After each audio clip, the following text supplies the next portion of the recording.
Camus de Nostradamus. Ok. Bah écoute, nous avons des invités autour de moi, hein. Ils vont se présenter. Ok. Sonia de Deep Optimist sur Radio Boomerang. Ok. Tous les samedis de 16h à 17h30. Tous les samedis? Tous les samedis. Ok. Et ça fait combien de temps que tu es sur Radio? Ça va faire 4 ans cette année exactement. Ah, que le temps passe vite. 4 ans, hein? Ouais. Ok. Après là, nous avons le vétéran. Un des vétérans, on va dire. Martin, donc, comme on est dans un univers radiophonique, je vais dire que j'ai fait RCV, Midnight Marauders avec DJ Asphalt entre autres, et pas mal de gens sur 25 ans. Sur combien de temps? 25 ans. Eh ben, 25 ans. 92. Respect. Hein. Voilà, donc qu'on a mis un peu en stand-by aussi cette année, Midnight Marauders, parce qu'un peu tard, on commence à vieillir. Ok. Mais voilà, mais donc 25 ans de radio entre autres, et puis travailler au Flow aussi pour l'ouverture du Flow. Okay. J'ai eu des labels indépendants dans le Nord, j'ai travaillé avec Camini, etc. Ok, c'est toi qui le manager? Ouais. Ok. C'est ça, c'est l'âge. L'expérience, c'est ça. Non, en tout cas, si aujourd'hui vous êtes réunis ici, en tout cas c'est pour parler sur 2 sujets. Donc le premier thème, ça serait qu'est-ce qui manque dans le 5-9 pour que les artistes soient plus ou moins respectés niveau nationalement, pour qu'ils pèsent un peu plus? Qu'est-ce qui manque? Structure, plus de managers, et deuxième thème, ça serait qu'est-ce que les anciens du rap français, là je parle vraiment niveau national, qu'est-ce qu'ils ont laissé comme héritage aux sorties en 2017 à la nouvelle génération? Donc là on va partir, hein. Pour toute la nuit. Sur Radio Campus. Martin, comme toi ça fait un bon petit moment que tu es là et tout ça, donc d'après toi, qu'est-ce qui manque aux artistes pour qu'ils émergent? Déjà, ce qui manque pas, c'est le talent, déjà. Le talent est déjà là. Ah oui, dans le Nord, oui, quand même, depuis le début, hein, d'ailleurs, je trouve. Moi, je suis arrivé dans le Nord en 92. Avant, j'étais dans la région toulousaine. Ok. Même si je suis natif d'ici, mais il y a toujours eu, depuis que je suis arrivé, des très bons groupes qui méritaient largement d'avoir une place au niveau national. Ok. Après, il y a eu, c'est vrai qu'on s'est toujours demandé pourquoi depuis 20 ans. Alors bon, il y a Gradure qui a un peu remis les choses, mais c'est l'exception qui confirme la règle, qu'il n'y a pas grand monde qui sort de l'île. Mais c'est vrai que ça a été... alors il y a eu beaucoup de groupes indépendants qui ont une certaine reconnaissance nationale, mais plus au niveau underground. C'est vrai qu'au niveau, on va dire... La Jonction, par exemple. Voilà, je pensais à eux notamment, je pensais à l'époque à Point Critique, les amateurs, Paranoïan, La Fronde pour plus vieux, Mental Combat, etc. Donc on a eu quand même des groupes qui ont eu un parcours, on va dire, national, mais vraiment assez vraiment... Et puis à l'époque, il n'y avait pas les réseaux sociaux, donc... c'est vraiment un vrai travail de terrain. C'était vraiment un travail de terrain, d'autoproduction, sortir ses disques, ses trucs, les mettre en distribution, dans les magasins, les petits disquaires, etc. Donc c'était un autre travail. C'est vrai que Gradure, pour lui, ça a été beaucoup plus facile, parce que sans trop bouger de l'île, on va dire, voilà, ça a tout de suite une explosion nationale, et sans forcément mettre des moyens de fou et passer des mois dans sa voiture ou dans le train. Donc tout ça, alors il y a beaucoup de choses qui ont changé justement entre les anciens et la nouvelle génération et l'ancienne génération, en tout cas de ce côté-là. Après, qu'est-ce qui manque? Oui, c'est une grosse question. Peut-être une grosse structure qui a des moyens, parce que je pense que l'autoproduction, en tout cas dans un premier temps, ça demande des moyens.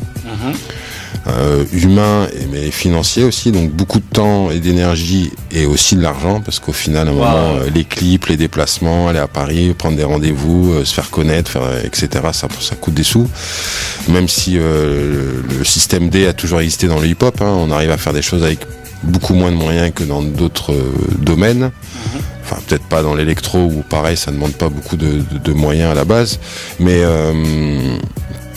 qu'est-ce qui a manqué? Je sais pas, je pense que le côté peut-être un peu justement d'entrepreneuriat business, quoi, on va dire. Des gens qui pensent la musique comme un... comme à un moment un business, sans dire je fais mon art un business, mais de mon art que j'ai fait, comment je fais pour en vivre ou pour développer ma structure. Et je pense que c'est un peu ce côté-là, peut-être qui a manqué, du fait que, moi ça c'est une de mes opinions, mais je pense que le fait qu'il y ait aussi beaucoup de subventions, d'associations, de gens qui te prennent en main, mais sans finalement se donner ce côté business, quelque chose, à un moment tu fais de la musique qui est musique actuelle, qui est une musique qui parle à tout le monde. Si à un moment t'as pas de public, c'est quand même un peu problématique pour une musique qui parle à tout le monde. Donc à partir de là, peut-être penser à faire des choses pas forcément commerciales dans le sens grand public, mais au moins avoir son public et le développer, comme a pu le faire la Jonction, mais sans forcément les moyens. Je pense que la Jonction avec des moyens, ça aurait pu être un vrai gros groupe national, par exemple. Avec des gros moyens de label, de la promo, ce qu'a failli être les amateurs à l'époque de chez Sony. Au niveau national, il commençait vraiment à avoir de la com. Bon, c'est La Fouine qui a gagné au final à la fin. Mais au final, on voit que ça lui a beaucoup apporté. Ça aurait été les amateurs à sa place. Pareil, ils auraient eu le niveau pour être un groupe national sans problème, quoi. Ok. Sonia. Déjà, Camos, déjà on en parlait tout à l'heure en antenne vite fait, on avait fait l'allégorie du désert dans lequel se retrouvait un mec et il disait tiens on mettrait bien une table de blackjack ici, genre aujourd'hui on a Las Vegas, tout ce délire tu vois, aujourd'hui à Lille on a exactement ça, on a les moyens, on a les talents, ça c'est de l'ancienne ou de la nouvelle école, on a les talents, tout ce qui manque en fait c'est cette union, je pense véritablement qu'on peut retrouver à Bruxelles actuellement, qu'on a retrouvé à Marseille et à Paris, des villes où le rap a explosé, cette union qui fait qu'on va pouvoir entendre parler d'eux à un tel moment. Il y a aussi des mecs comme Sado MC en fait qui vient du clan MacLeod qui sont des très bons exemples parce qu'ils sont à la fois leurs propres managers, ils sont rappeurs, donc ils sont leurs propres managers, leurs propres attachés de presse, leurs propres community managers. Ils arrivent à se greffer, par exemple, Sado, il sera bientôt à l'affiche d'un très gros concert à Paris pour l'anniversaire de Zoxy, des sages poètes de la rue. Il sera à côté de Bustaflex, des X-Men et tout. C'est savoir se mettre en avant, je pense aussi, qui compte. En plus de cette union, savoir se mettre en avant, savoir, c'est dommage. Effectivement, les choses ont beaucoup changé depuis l'ancienne école. On prend plus autant de temps pour calquer son style, pour pouvoir se créer, pour pouvoir créer son album. Tout se fait beaucoup plus vite, mais quelque part, on va essayer d'en faire une force aussi. Ces réseaux sociaux, on peut prendre soit l'exemple d'E-Will, qui a de la Jonction, qui a bien réussi, qui dans l'underground a une renommée qui ne se ternira jamais, qui est véritablement posée, qui s'est fait dans l'underground à force de projets, à force de feat aussi sur son dernier album Livre d'Or, il est avec Demi-Portion par exemple, ce qui lui confère une certaine notoriété, ou alors le faire à la gradure, il y a ce terme, il est vraiment galvaudé, il est vraiment pété et je suis désolée de le balancer, mais le buzz finalement aussi ça peut aider. Je vous parle pas de bad buzz, je vous parle plus de clash, même les clashs je pense que ça remonte à quoi, à 2015 quoi, c'est bon, c'est fini, à part Booba et La Fouine, plus personne, ou Booba et Saïd Tagmaoui ou Booba et en fait tout un tas d'autres mecs, mais il n'y a plus personne qui tape dans le clash actuellement, ça fonctionne plus trop. Non, je vous parle vraiment d'un buzz qui est fait sur un son, sur une collab, sur un clip même, avoir la bonne idée. Je pense que ça peut nous aider aussi, en tout cas à Lille, à pouvoir rayonner en termes national. On peut aussi avoir l'aval des anciens, ça c'est un truc sûr et certain, l'aval des anciens qui puissent te relayer aussi, te faire participer à des concerts. On a tout un tas de possibilités pour rayonner en termes internationaux. ADH. Ouais. Hein, d'après toi, qu'est-ce qui manque ? Moi perso, hein, tu vois, ça veut dire que on va dire que le mouvement, t'as vu, on le suit depuis un certain moment. Tu vois. Nous on a commencé, Martin était déjà installé.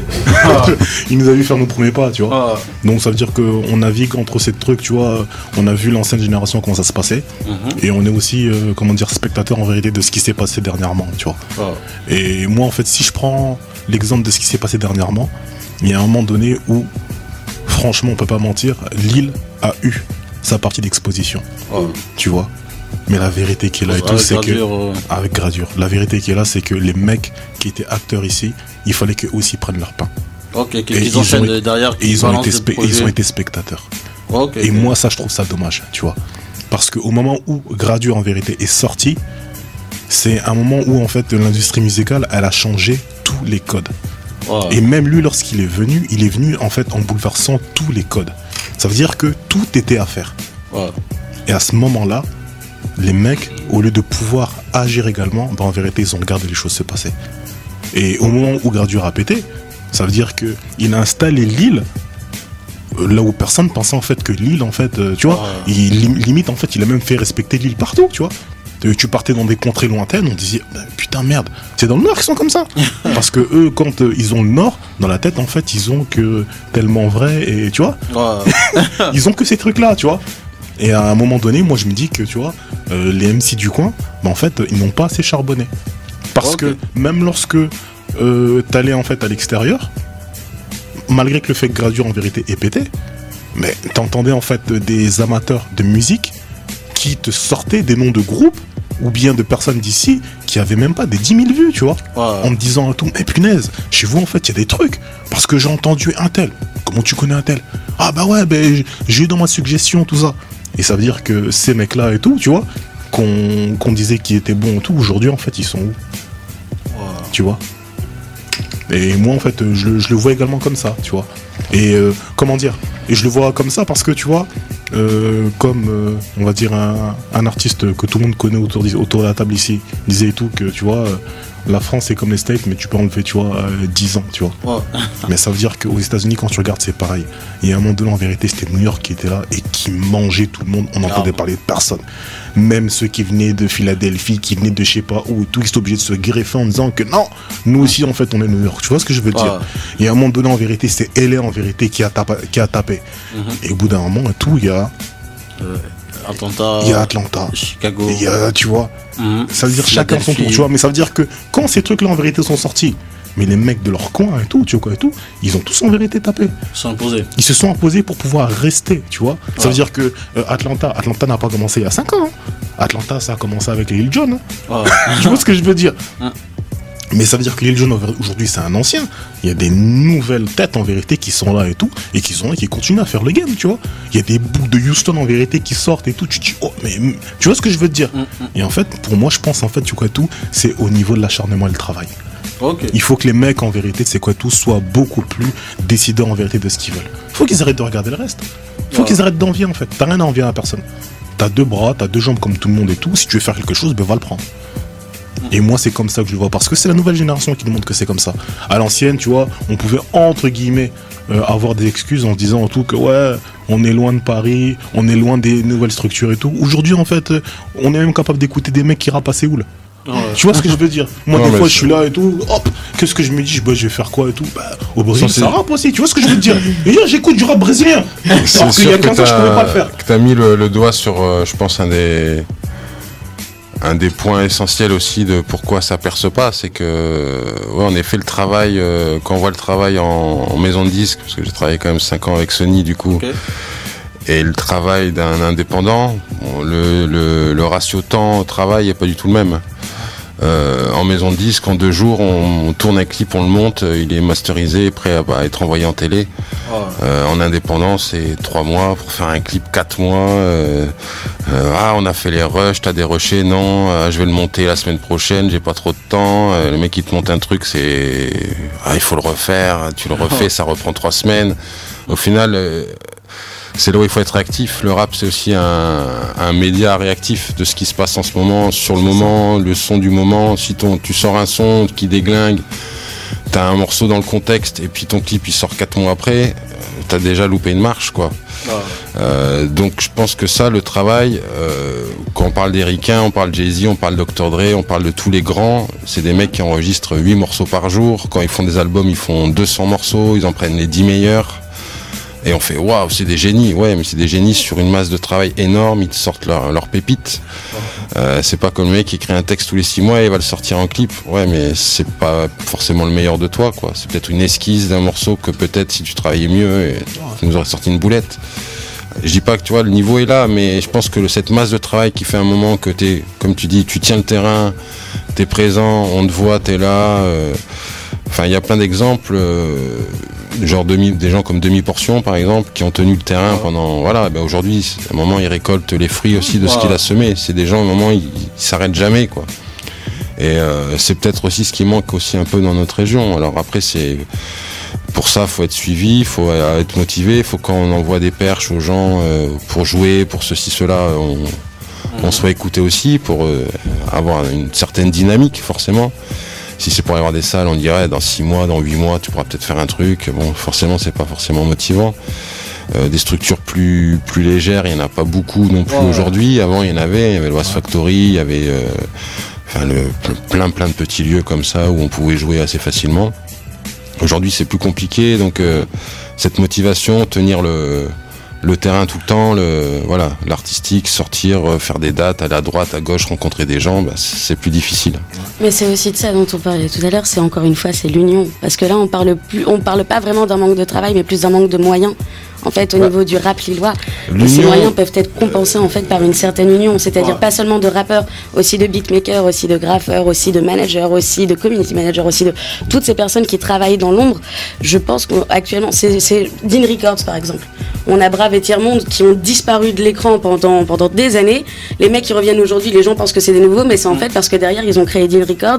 Ils ont appris, il y en a un qui a appris à être la comptabilité, l'autre qui a appris à servir des réseaux sociaux et tout. Actuellement, ils sont imposés, Dean Records. C'est ce travail en amont, ces moyens qui peuvent être fournis, je pense, actuellement, que par l'Union. Si tu veux, ça reste quand même des entreprises, des entreprises individuelles entre guillemets, dans le sens où sur lui il y a beaucoup d'associations. Donc si on va dire on assemble, chaque président d'association il monte une grosse structure, label, allez, on y va, on produit 1, 2, 3 artistes et là on se lance. C'est toujours compliqué si tu veux, parce que tu prends même toutes les villes, c'est rare qu'il y ait un label qui produise tout le monde forcément. La compétition dans le rap, elle est toujours été là, et même s'il y a de la fraternité, parce on a la même passion, etc. La compétition, même saine, mais elle existe. Et donc ça n'a jamais empêché les gens de sortir. À Paris, il n'y a pas forcément de gros crews, tout le monde se côtoie, parce que forcément c'est le hip-hop et tout le monde s'est toujours côtoyé.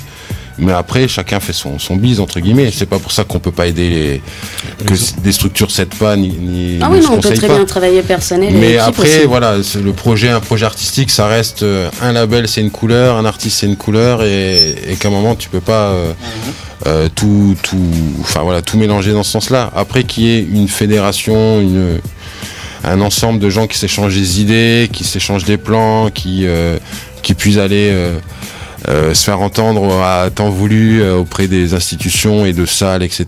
Parce qu'à un moment, on représente autant de gens et on a envie de se faire entendre.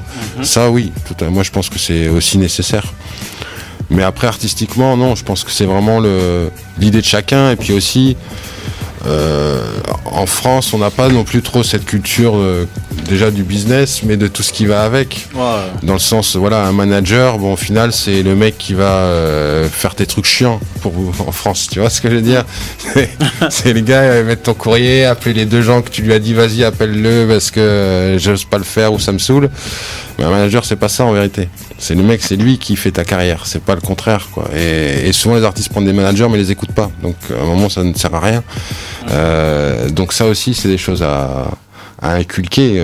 Les plus grandes stars au monde, leur manager il dit tu fais ça, le mec il fait ça, ou sinon il a pas besoin de manager. Et en même temps un artiste sans manager, pour moi c'est pas bon non plus, parce que même si au départ c'est nécessaire, comme Sado MC, comme j'imagine demi-portion à la base. Voilà, c'est ça. C'est des personnes proches aussi au départ. Mais c'est des gens, c'est nécessaire dans le sens où au départ, si personne veut croire en toi, l'artiste croit en lui, donc forcément il y va, et que il est obligé de passer par là avant que des gens disent moi aussi je crois en toi, je vais t'aider. Mais à un bout d'un moment, l'artiste il doit bosser son art, quoi. C'est vraiment ça, et pas passer son temps à passer des coups de fil et des trucs, parce que c'est pour ça, union. Union, ou en tout cas développement Entendez mon cri.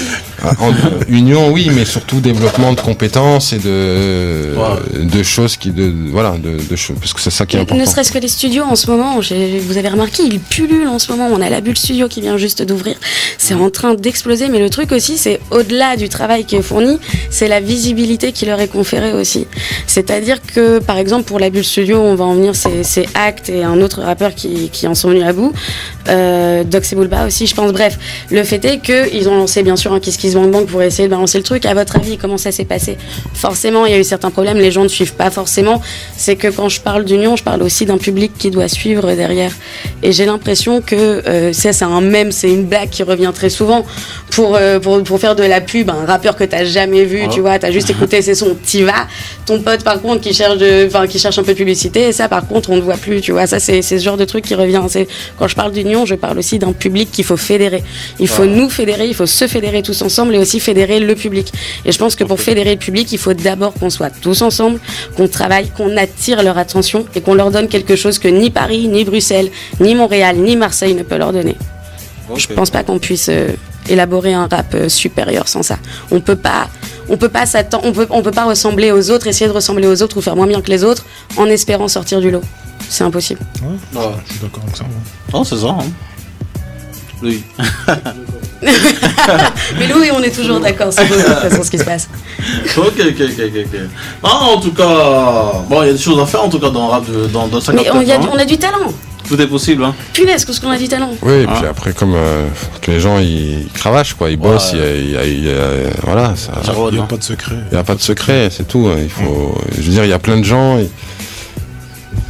Comment dire? Comme on parle de moyens pour créer, pour développer une carrière, ben les moyens, il faut aller les chercher. Tu vas les chercher où? À la SACEM, tu vas les chercher sur YouTube, tu vas les chercher. Et au final, moi je travaille avec beaucoup de groupes et des gens qui sont là depuis longtemps, ou des jeunes aussi, mais 100% des gens ne sont pas inscrits à la SACEM. Voilà, c'est aussi simple que ça, 100%. Donc à partir de là, tu dis bon les mecs vous voulez être pro, mais les SACEM, il faut savoir que c'est quand même en général pour un artiste un tiers, la moitié de ses revenus. Donc le mec il veut faire du business, tu lui dis mais t'es déjà à côté quoi. Ça fait 20 ans que t'es là, tu t'es pas inscrit à la SACEM. C'est comme tu joues à l'aéro. J'ai l'entreprise qui a pas de cabis, frère. Mais oui, mais tout le monde est courant. Mais c'est justement, est-ce qu'ils sont au courant? Je sais pas si tout le monde est au courant. Si tu veux, bien sûr tout le monde est au courant. C'est juste le côté à un moment. Quelle est ta priorité? Est-ce que vraiment tu as envie d'en vivre quoi au final? Parce que et en même temps si c'est pas ta priorité, si tu te dis moi YouTube je sais pas monétiser, je sais pas mettre en streaming, je sais pas mettre sur Deezer, c'est pas mon truc, moi j'ai juste envie de créer, bah trouve-toi un mec qui te le fait. Et accepte ces conditions, même s'il te prend la moitié des thunes, ça sera toujours la moitié des thunes que tu récupéreras pas. De toute façon, si tu fais rien. C'est facile à dire, en vrai, il faut avoir les thunes à donner aussi, c'est ça. Mais non, mais t'as aucune thune à donner, c'est que le mec il récupère tes sous, quoi. Pour toi, c'est tout, et il prend sa part parce qu'il travaille pour toi, tout simplement. Non, mais j'entends bien, mais à quel moment, si tous les rappeurs pouvaient le faire, ils le feraient. Tu me dis depuis tout à l'heure qu'ils sont au courant. Je pense pas que la plupart soient au courant qu'il va falloir aller à la SACEM pour faire valoir leurs droits. Mais c'est pas faire valoir son droit, c'est t'es auteur, t'es déposé à la SACEM. C'est le BABA. C'est le BABA. Mais tout le monde le sait. Moi, c'est tellement facile de partir du principe que tout le monde le sait. Non, mais je te dis ça parce que quand je te parle des groupes, c'est des groupes qui ont joué partout. Ils ont rempli des fiches SACEM 50 fois dans leur vie, 100 fois, 200 fois. Non, je te parle des petits nouveaux qui débutent. Non, mais le petit nouveau, lui, à la limite, il génère pas de droits. À la limite, au bout de 6 mois, on s'en fout. Il a le temps d'apprendre. À ce moment-là, lui ça va rien générer, donc c'est pas le moment, si tu veux, c'est pas le moment de lui bourrer le mou avec l'administratif. Ce qu'il peut faire et comment il peut le faire aussi.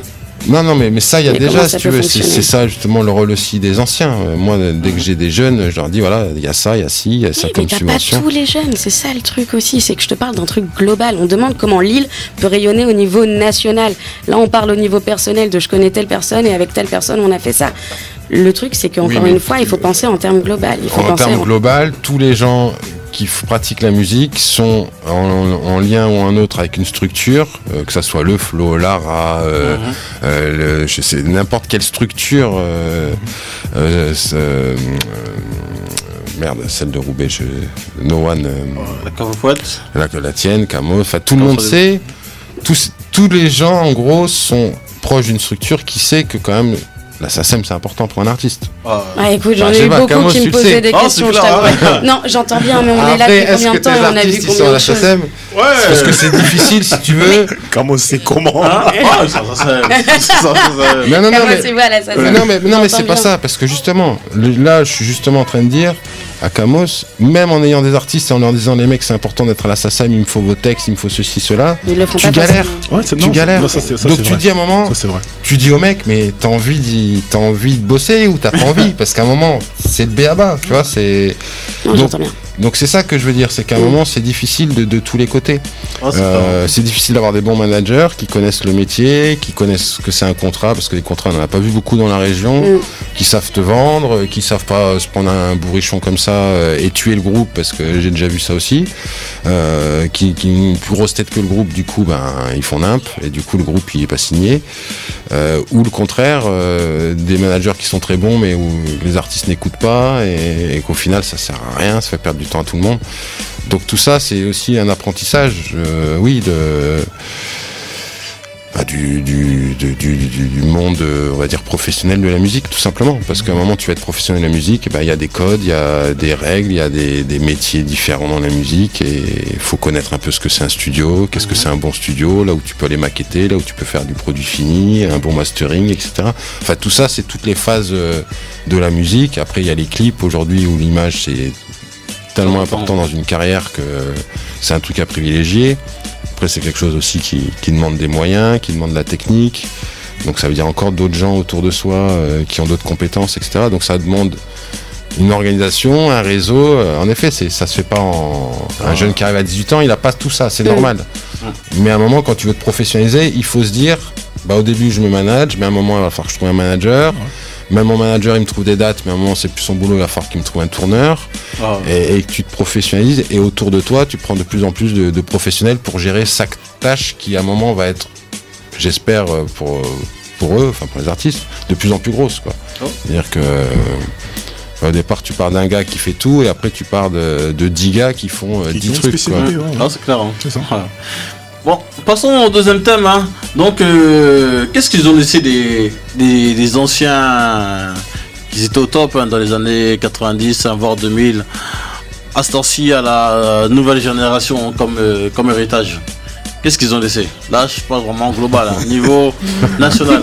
Qu'est-ce qu'ils ont laissé? Déjà, ce qu'ils ont laissé, c'est comme de la musique, quoi. Ah, c'est déjà pas mal, hein. Et c'est quand même déjà l'essentiel de pourquoi ils sont là. Ils ont été là, en tout cas, ou ils sont encore là.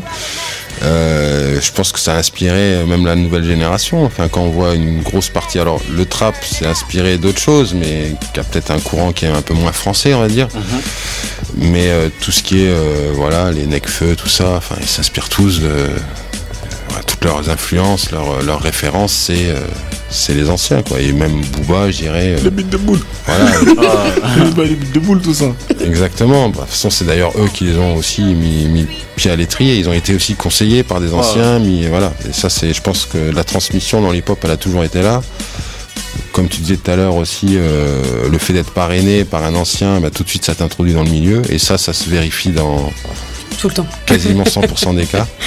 D'ailleurs on le voit même pour Gradure. Gradure, c'est parce que Booba a retweeté un truc à lui que c'est à partir de là où ça a explosé. Il n'y aurait pas eu Booba, je sais pas si l'histoire aurait été la même. Malgré le fait que c'est le même morceau, que c'est le même truc, que c'est le même personnage, etc. Donc tout ça c'est hyper important. Et alors oui, à travers cet héritage, on va dire, culturel, artistique qu'ils nous ont laissé, moi en tout cas personnellement, je regrette que parfois ils nous aient pas laissé un peu plus de trucs concrets, quoi. Enfin concret, la musique c'est concret. Businessman. Voilà, une petite, une petite salle de concert à Toulouse ou à Marseille, par exemple. Un mec qui aurait investi dans un bar ou une petite radio indépendante, parce que on voit, enfin, moi j'ai été dans le CA de RCV, tout ça, une radio ça coûte pas non plus. Voilà, quand tu payes l'ISF, tu peux aider une radio associative et faire un truc sympa, tu vois. Un magasin de disques, enfin voilà, plein de choses qui font que. Alors Booba, par exemple, c'est quelque chose que j'apprécie chez lui, c'est ça, quoi. C'est là, c'est un petit KLM radio. Il fait sa radio, où d'ailleurs il est vachement ouvert à tout le monde. Je trouve là-dessus, il joue vachement le jeu et je trouve c'est bien. Il a tout dit. Non, la vérité elle est là, tu vois. C'est-à-dire que, comme il le dit, tu vois, donc au niveau de l'héritage, tu peux pas nier. Si en vérité t'as tel âge, tu continues à écouter du rap et des gens maintenant, c'est qu'en vérité ils ont laissé quelque chose, tu vois. Ils ont peut-être pas laissé ce que toi tu voulais, tu vois, mais ils ont laissé quelque chose parce qu'en vérité ça a continué. Et lorsque tu regardes mine de rien, tu vois, ce que le hip-hop est devenu aujourd'hui, qu'est-ce qu'ils pensaient ça il y a 30 ans? C'était un mouvement de Zoulou, de sauvage, tu vois. Personne ne pensait, et même les mecs qui avaient commencé à cette époque-là ne pensaient même pas en vérité qu'ils allaient en vivre. Tu vois. Et aujourd'hui, quand t'es là, tu vas dans n'importe quel milieu, le hip-hop en vérité il est rentré partout. Tu vas et tout dans le milieu du luxe, dans le milieu populaire tout simplement. Les pubs de télé que tu commences à regarder, et quand t'écoutes en vérité les tempos, tout est devenu hip-hop, frère. Tu vois ce que je veux dire? Donc l'air de rien, même que t'aimes pas la vraie en fait, que on soit bientôt catégorisé comme musique populaire, frère. Bah, c'en est une, hein. Tu vois, la façon, on va dire c'est la pop. Mais c'est le premier style mondial actuellement, le hip-hop. Hein. Ça va être la pop. C'est passé devant le rock, c'est passé devant tout, c'est la nouvelle pop, les gens appellent. Mais sinon, en termes d'apport, il y a déjà une chose très belle, c'est genre, en communication, on vous apprend un truc, c'est que les médias au départ, c'est le contre-pouvoir. Il est censé être là en fait pour dire quand le pouvoir, quand le judiciaire, l'exécutif et tout sont en train de merder et sont en train d'abuser de leur pouvoir. Le truc, c'est que les médias en ce moment, on s'en méfie beaucoup. On est vraiment en train de se dire que voilà, manque d'objectivité et tout. J'ai l'impression que le rap actuellement, grâce aux anciens et grâce au travail des nouveaux, mais surtout grâce aux anciens, c'est devenu ce contre-pouvoir. C'est devenu ce pouvoir qu'on peut craindre, que le gouvernement peut craindre et descend à chaque fois, parce qu'il justement il dit cette vérité que les médias peuvent oblitérer. Par exemple, on parle des Rohingyas en Birmanie. Kerry James, il en parlait dans son titre Dernier MC il y a des années, par exemple. Ce contre-pouvoir, que ce soit pour Théo Waka ou quoi, c'est le rap qui en parle, c'est le rap qui nous rappelle à chaque fois. C'est lui qui nous remet sur le... C'est lui qui nous ouvre les yeux actuellement. Les anciens, ils nous ont apporté ça, je trouve. Et les anciens, surtout, ils nous ont apporté, je pense, pour la nouvelle génération, ils ont apporté de quoi être meilleurs qu'eux encore. Ils nous ont posé les bases. Ils nous ont donné tout ce qu'il fallait. On n'avait plus qu'à construire dessus. Et c'est ce qu'est en train de faire la nouvelle génération. Je trouve ça beau. Ça, c'est l'hypoptimisme, frère. Ouais, c'est clair. Hein. Tu vois, dans la vision, tout est toujours. Tu vois ce que je veux dire? Tout est toujours positif, tout simplement. Mais oui. Mais sinon, il y a eu des labels, il y a eu des trucs beaux, il y a eu des anciens qui ont lancé des nouveaux. Mon Dieu, et vous avez vu, je rime. C'est hypoptimiste aussi, ça, les mecs, je vous jure. Mais par exemple, on a Medine qui lance, on a Youssoupha qui lance, on a Booba qui lance aussi. On a des anciens qui actuellement appuient la nouvelle génération. Et aujourd'hui, quand on regarde ce qu'a fait Booba, par exemple, que ce soit au niveau de Chai, que ce soit au niveau de Damso ou quoi, ils occupent encore une très grande partie de la scène hip-hop actuelle. De par leur héritage, de par leurs héritiers surtout, ils occupent une très grande partie de cette scène. Leur héritage, il est énorme. Ok. Non, c'est bon. Mais le problème, c'est que... Ok, ça, c'est une bonne partie. Mais le côté aussi business... On va pas trop danser aussi dans les maisons de disques, hein. Je sais pas si... Ouais, c'est ce que tu dis, tu vois, c'est vrai que... Il n'y en a pas trop, hein. Quand on parle des anciens, des mecs comme des MC Solar, des NTM, des IAM, tu vois, bon, IAM a tenté, hein. Est-ce que tu penses... Normalement, c'est les anciens qui devaient gérer certaines maisons de disques et ça serait plus facile pour avoir plus de qualité? Bah... Ça a été un peu un moment. Alors après, ils n'étaient pas en maison de disque directement, mais les BioSS, les For My People, Côté Obscur, tout ça, ils étaient en licence. Donc ils géraient quand même. Quand t'as un pied dans les maisons de disques, t'as vite fait quand même de faire signer un pote. C'est quand même assez facile, quoi. Enfin, quand tu t'appelles IAM, t'as vendu 1 million d'albums. Faire signer un groupe que t'aimes bien en disant allez, on va s'en occuper, on va faire de la promo avec lui, machin. Bon. La maison de disque, elle prend pas énormément de risques. Entre guillemets, donc ça peut se faire assez facilement quand t'as le pied dedans. Après, aux États-Unis, ça n'a pas été vraiment le cas, dans le sens où c'est plutôt des gros labels indépendants qui à un moment ont été rachetés par des maisons de disques. Voilà. Donc c'est un peu différent. C'est comme Def Jam par exemple, qui était un label indépendant qui a été racheté. Et du coup, forcément, le directeur, ça a été Jay-Z, ça a été. Donc, parce qu'à un moment, c'est un gros label hip-hop qui vient de hip-hop et qui, après qu'une maison de disques prenne un gars ou crée un label hip-hop, aujourd'hui, eux, les maisons de disques, ils font de tout. Donc, ils font du populaire, du grand public. Ça va être du rap, ça va être du rock, de la chanson, ce qu'ils veulent, mais forcément, les gens sont à l'écoute en maison de disques, sont du hip-hop, ça aujourd'hui. Ils n'ont pas le choix de toute façon. Voilà, ils sont obligés. C'est quand même une part de marché la plus grosse chez les jeunes, tout ça. Donc, ils peuvent pas dire non, on fait pas de hip-hop. Non, ça, il y a que dans ceux qui font pas du business, comme les salles qui sont subventionnées, qui peuvent dire nous, on fait pas du hip-hop. On s'en fout, on fait du rock pour les trentenaires. Bon, c'est bien. C'est bien, Benjamin Biolay. Dis donc, j'ai dit que Benjamin Biolay c'était du rock en plus. C'est bien Benjamin Biolay. Il faisait du rap en plus avant. Mais non, c'est vrai. C'est une autre histoire. Mais bon, ça, après c'est autre chose. Mais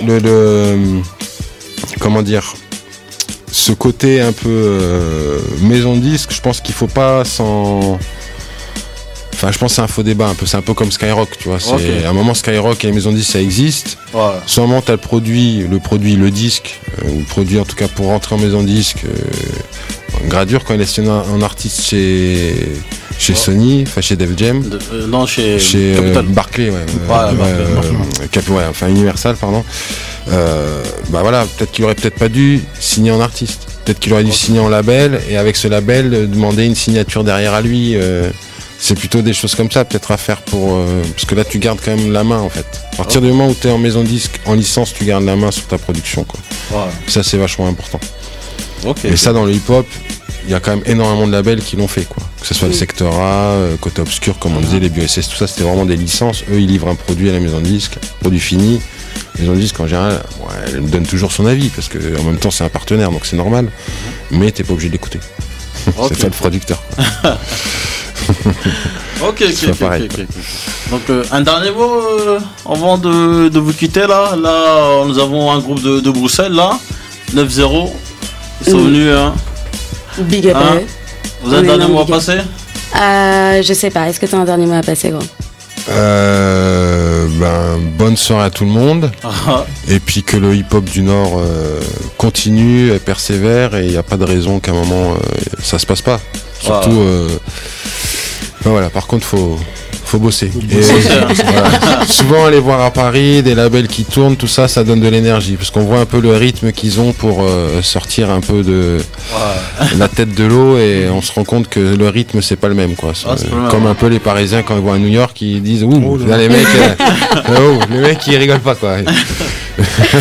Non mais aussi passer un énorme big up de toute façon à toute la scène lilloise. Exactement. C'est magnifique depuis des années. Nous tous ici autour de la table, on les voit défiler, on voit tout plein de personnalités différentes, de styles différents, de talents différents qui méritent d'exploser. Encore une fois, je pense que ça charbonne beaucoup à Lille actuellement et je vois beaucoup de la nouvelle génération en tout cas qui charbonne énormément. Et je pense qu'il manque plus que ces petites étincelles pour que ça explose. Et encore une fois, je vais vous faire chier avec ce mot, hein, mais l'union, les gars, je vais recommencer. L'union. Et justement, en parlant d'union, je voulais juste dire une chose, parce qu'on parle souvent de Lille en mode le Nord, presque. Et au final, le Nord, c'est pas que Lille, surtout dans le hip-hop. Et Dunkerque, Grande-Sainte, Dunkerque, Valenciennois, le Hainaut. La Belgique, c'est le Nord. Et la Belgique, bon, c'est encore un autre pays, notre culture. Et même si le hip-hop belge est hyper bon, hyper créatif. Ah ouais, il est magnifique. Mais je parle, si on reste sur le côté franco-français du nord de Paris. Le chauvinisme. Voilà. Non, mais sans être chauvin, loin de là, parce que moi j'ai toujours soutenu un rappeur belge, mais voilà, surtout le Valenciennois et le Hainaut, le Val de Sambre, etc. et le Grande-Sainte, Dunkerque, là ça bouge, il y a quand même des groupes qui ont parlé de couverture un peu nationale, que ce soit les Slidja ou Virus ou des gens qui ils ont fait le boulot, qui ont fait du taf, qui taffent et qui sont là et qui sortent régulièrement des choses. Voilà, il y a aussi Ismaël Métis qui sera au flow. Ah mon dieu, qui sera au flow pour une date exceptionnelle avec un énorme big up à Métis aussi, mon dieu, qui a réussi à faire. Allez checker ça sur Facebook. Ce sera le 17 novembre. Et Camos, on te rendra jamais l'antenne, sache-le. Mes artistes, ils vont te lâcher. On vous laisse avec des rapports belges. En tout cas, merci bien. En tout cas, merci à toi, Camos. On va vous rappeler pour des prochains thèmes et tout ça, si vous êtes disponible. Il n'y a pas de souci. Donc si vous êtes disponible, si on se perd pas en venant dans le labyrinthe. Non, c'est impossible. Non, vraiment, appel aux auditeurs de cette radio, c'est impossible d'arriver jusqu'ici. Et j'ai eu l'impression de vivre Shining, Hunger Games, tout ça, tu sais, c'était chaud. J'ai cru que j'allais me faire tuer au moins 3 fois. Ok. Non, en tout cas, on va se connecter. Et à très bientôt. Merci Camos, merci pour l'invitation. Merci beaucoup les mecs. Camos de Nostradamus.